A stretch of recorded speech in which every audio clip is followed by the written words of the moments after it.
Et salut les potos, c'est Julien.com, j'espère que vous allez bien. Alors on se retrouve aujourd'hui pour une nouvelle vidéo qui change de d'habitude. Aujourd'hui on parle pas de roues ni 4 roues, on parle plutôt investissement immobilier. Je vous présente ma nouvelle maison, en tout cas une nouvelle maison que j'ai achetée pour faire un investissement locatif, en l'occurrence du Airbnb. J'ai acheté une maison médiévale les amis, pour vous dire qu'il y a du boulot. Je vous montre tout ça, c'est parti.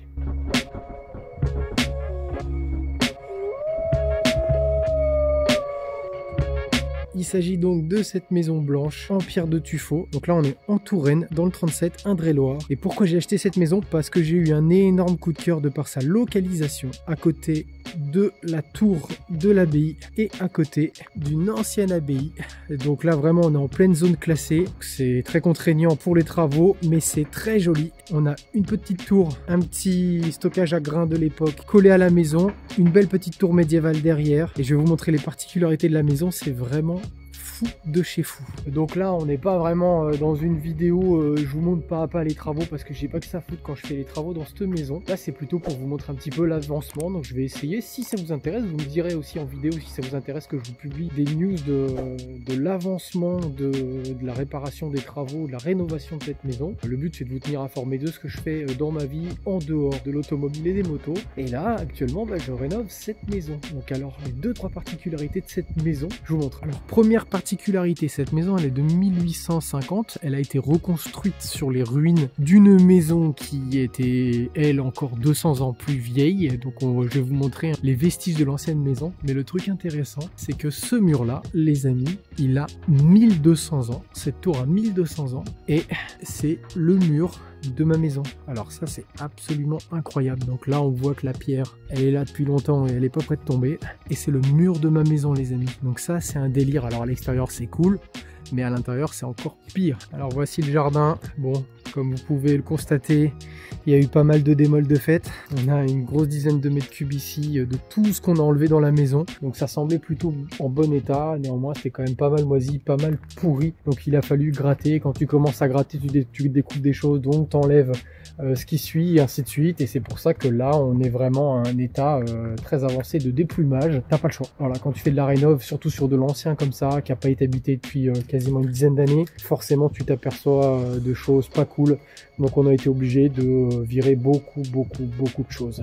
Alors, ancienne verrière, donc qui avait été faite, on va dire un peu comme ça, adaptée comme ils avaient pu. Donc ça, on va voir ce qu'on en fait, si on la fait sauter, si on la garde. Il y a même deux chiottes qui posent une petite péchoune à l'entrée, ça c'est cool. Je rigole, c'est qu'on les a déposées. Et là, on arrive dans la pièce principale du rez-de-chaussée. Avant, il y avait un mur ici, avec un couloir ici, une chambre là, et la cuisine ici. Là, on se retrouve avec une énorme pièce à vivre, avec des poutres apparentes. Et là, de ce côté-là, la cuisine. Pareil, poutres apparentes. Bon, bah là, on en est plus que des poutres apparentes, parce qu'il y a carrément étage apparent. Au-dessus, c'était des tomates avec du torchis pour tenir tout ça. On a tout fait sauter parce que ça tenait plus forcément très bien et parce que c'est pas sérieux dans le cadre d'une vraie rénovation de laisser ça, et qu'à force aussi de gratter, on a découvert des endroits où c'était plutôt instable, notamment ce genre de supportage là qui sont un peu bouffés par la flotte, donc il faut refaire. Donc voilà, là ça faisait pas sens de laisser le placo, de laisser tout ça bien caché. Pour le coup c'est en démontant qu'on s'est aperçu de ça, donc ça vaut quand même le coup de remettre à poil un bâtiment aussi vieux quand on le restaure. Voilà un peu l'espace avec les vieilles pierres de bourré qu'on est en train de gratter tranquillement là où on peut. Objectif d'ici c'est de refaire une cuisine un petit peu plus contemporaine avec un îlot central, de tout isoler les murs aussi pour pas payer trop cher en électricité, avec un espace à vivre plutôt assez grand. Donc vraiment cuisine, salle à manger, pas d'espace salon. Le salon sera au-dessus ici. Donc il faudra monter à l'étage pour aller dans le salon, le coin télé, et surtout avoir la superbe vue sur la tour qui est par là. Et puis ici, on retrouvera un petit coin buanderie, un WC derrière collé directement à la salle de bain qui est là-bas.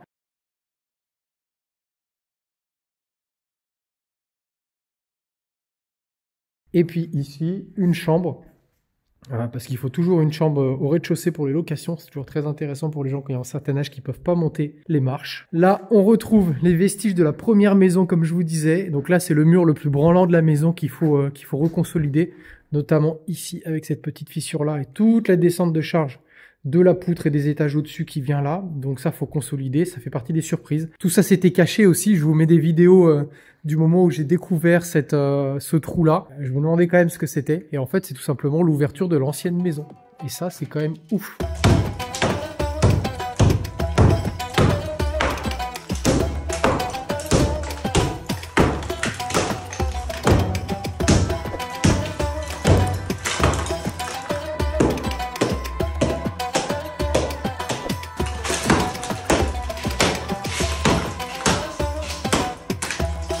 C'est un mur de l'ancienne maison, le mur historique. Le revers de la médaille, c'est qu'il est très vieux et qu'il n'est pas en super état. Donc va falloir réfléchir à comment on fait pour consolider ça, parce que je pense pas que ça soit lui qui tienne la maison, étant donné le sens des poutres et tout ça, mais il y a quand même une réflexion à avoir pour pas faire n'importe quoi.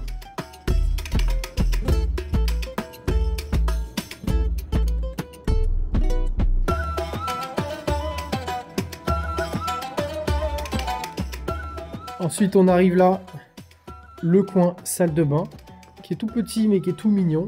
L'avantage, c'est qu'ici, on voit le mur de la tour, qui a 1200 ans.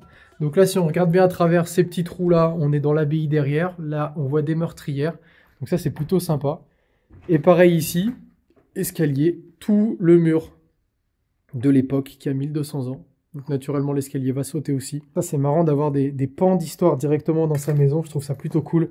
Ici, ce qui nous a donné pas mal de fil à retordre, c'est un sol en pierre, mais en pierre d'abbaye, qui a encore, pareil, au moins 1000 ans, qu'on a dû disquer pour faire sortir des évacuations avec une ancienne cunette de l'époque taillée dans la pierre pour aller évacuer des eaux pluviales qui sont derrière ce mur-là. Donc ça a été un vrai bordel, mais on s'en est sorti. Ça fait partie des petites surprises qu'on a découvertes. Petit truc cool de la maison, là, ce mur-là donne sur une courette avec des pigeons morts, là où on a libéré un petit peu tout ce bordel qui était dégueulasse parce que ça stagnait depuis au moins 50 ans. Donc ça, on s'en occupait. C'est là où on a fait le petit passage là pour aller poser un tuyau d'évacuation tout maçonné. On retrouve le mur de l'abbaye avec la vitre qui est ici, en tout cas l'entrée et l'ouverture pour la vitre. Donc ça, c'est super sympa de se dire qu'on voit dans l'abbaye depuis la maison.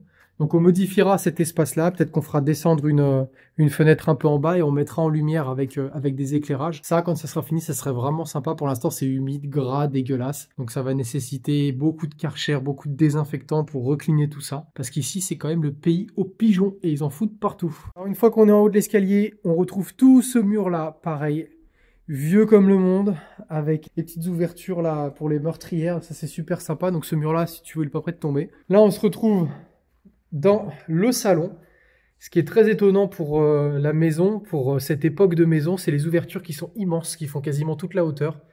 Ça, c'était plutôt rare à l'époque, ils aimaient bien plutôt les petites ouvertures. On a des belles ouvertures, on a des belles poutres au plafond avec du beau parquet. Donc on va restaurer tout ça, remettre ça en état. Ici, on va remettre des nouveaux chevrons, un plancher OSB et après une petite chape, et je pense que je mettrai du carrelage. J'ai pas vraiment envie de mettre du parquet, j'ai envie de mettre du beau carrelage. Plus après, relais murs isolés, un bel enduit. Ça va vraiment être une belle pièce sympa. Les pièces sont plutôt grandes, elles font minimum 25 mètres carrés. Là, encore une autre chambre, avec des vieilles traces d'humidité qu'il faut qu'on gratte, normal, hein. Là, on n'a pas tombé le placo plus l'isolant qu'il y a au-dessus. On va plutôt faire un style moulure, avec du vieux parquet, qu'on poncera, qu'on refera proprement. Ici, on aura un petit toilette avec un petit vestibule. Donc ça va vraiment être sympa. Les pièces sont immenses, donc on peut se permettre de les couper un petit peu. Et après, on retourne là. Là, on aura un petit coin dans ce que j'appelle la tour, avec le vieux mur qui a aussi 1200 ans encore une fois. On mettra des petits lits superposés.